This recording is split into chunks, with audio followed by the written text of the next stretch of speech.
Hey guys, okay, so in this video we're going to be talking about complex numbers. This correlates with 1.3 on your textbook or in your textbook. Um, Maybe in high school you did these and you might have called them imaginary numbers. Same thing. This is talking about when we do, how do we handle it when we do have a negative under the radical? Remember, to have a real number might be irrational, but it will be real. X, any number under the radical has to be greater than or equal to 0. So what do we do when we do have a negative? Well, that's where we employ I, my complex number or my imaginary number. I is equal to the square root of negative 1. Okay, so just like we break down any radical and simplify it, we're going to do the same thing. We're going to say this is the square root of 25 times the square root of negative 1. Okay, and that gives us plus or minus 5 I, because the square root of negative 1 is I. So plus or minus 5 times I. Okay. If I have something that can break down farther, let's say that I have the square root of negative 20. Well, 20 isn't a square, but it does have the square number 4. So I can break this down to the square root of 4 times the square root of 5 times the square root of negative 1, right? 4 times 5 times negative 1 is going to give me that negative 20. So now that's going to come down to 2 square root of 5i, right? Simplifying them just like you would any. And guys, I don't know if it shows up too well on here, but that I is not up under the radical. Make sure that's outside, okay? All right. So there's 4 of these that I want you to memorize. This is I to the first power. Know that I to the second power is equal to negative 1. 2, the second power, and the radical, they cancel each other out, right? So when I have I times, then that's going to be just the negative 1. I to the third power, what would negative 1 times I be? That would be a negative I. And I to the fourth power, what would negative 1 times negative 1 give me? And that would just be a 1. All right. So when it comes to simplifying, I want you to know these 4 because these 4 take you through any others that will come up. No matter what number they put, it's always going to simplify down to one of these 4, especially this 4th. Let's say that I want you to simplify I to the 23rd power. Well, remember when you were doing properties of exponents and you had your product rule where you had a to the third times a to the fourth is equal to a to the 3 plus 4. Since it was the same base, you could add those exponents and turn that into a to the 7th, right? Well, that's what we're going to use, but we're going to kind of go backwards. We're like starting at a to the 7th, and we're going to break it down to a to the 3 times a to the 4th. I want a 1, so I want a multiple of 4. What is my largest multiple of 4 in 23? I to the 20th times I to the 3rd, right? So if I have I to the 20th times I to the 3rd, I to the 20th is a multiple of 4. That means it's the same as I to the 4th, so that's a 1. And I to the 3rd is negative I, so that is equal to negative I. I to the 23rd simplifies down to negative I. I to the 3rd is equal to negative I. Okay. What if it was negative? What if I had I to the negative 20? Well, remember a negative just means inverse, right? So what I would do is I would have 1 over I to the positive 20. Well, what's I to the positive 20? That's 1. So it's 1 over 1, which is 1, right? Remember, inverse means flip it over. And sometimes it gets a little bit more complex than that. Like, well, let's use 23. I think that's in your textbook. I to the negative 23.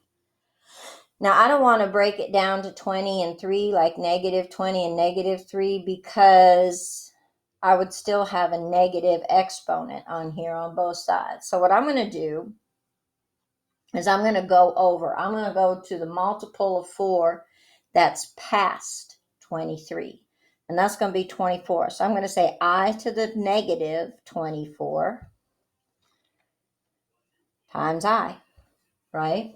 I just went to the multiple of 4 that comes immediately after 23, and that was 24.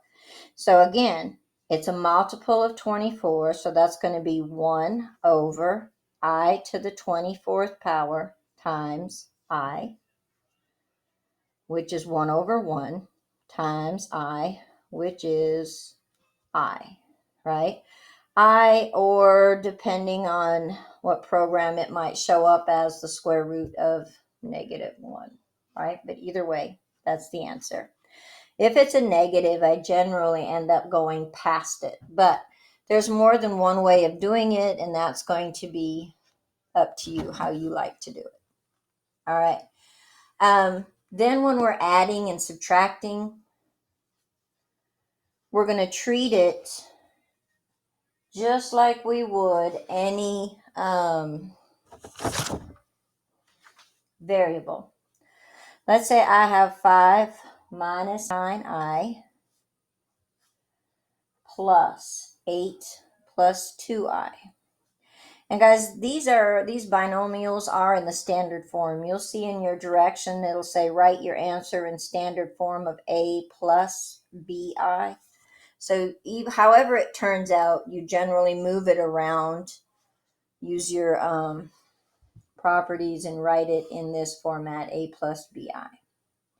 All right, so since it's a plus, I'm going to use commutative and move things around. So I have 5 plus 8 minus 9i plus 2i. 5 plus 8 gives me a 13 minus 7i, a plus bi. That's your answer right there. Okay. Don't forget, if it's a negative, plus 4i minus 4 minus 5i, that you have to distribute. You can't just put things outside of their parentheses. You've got to distribute that negative 1, right? So I have negative 5 plus 4i minus 4 plus 5i, because negative 1 times 4 and negative 1 times negative 5. All right, so I have negative 5, negative 4, positive 4i, positive 5i, negative 9 plus 9i, a plus bi. Okay? All right. So a word about when we multiply.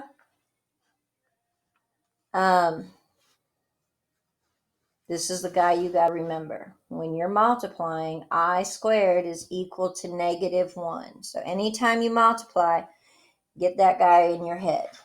I squared equals to negative 1. So what if I have 6i,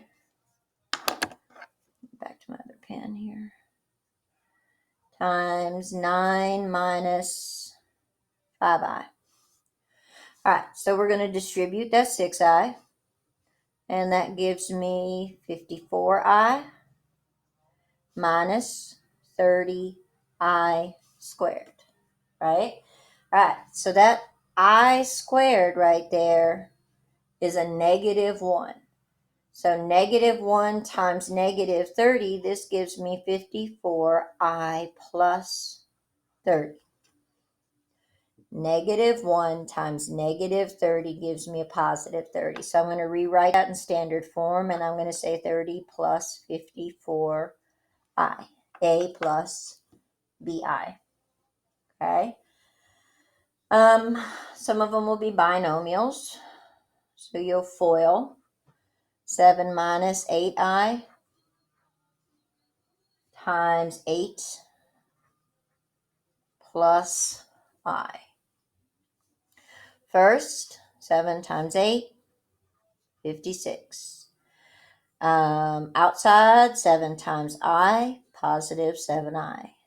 Inside, negative 64i. And last, negative 8i squared. Well, here we go again. Well, I'm going to bring down this 56. I'm going to simplify these two. So that's going to be a what? 57i. And then I have a negative 8 times an I squared, and an I squared is a negative 1. So I have negative 8 times negative 1 gives me a positive 8. All right, and then I have two constants, 8 and 56. So we've got 64 minus 57i. Okay? All right, there's a little bit more, but we're going to start that in another video.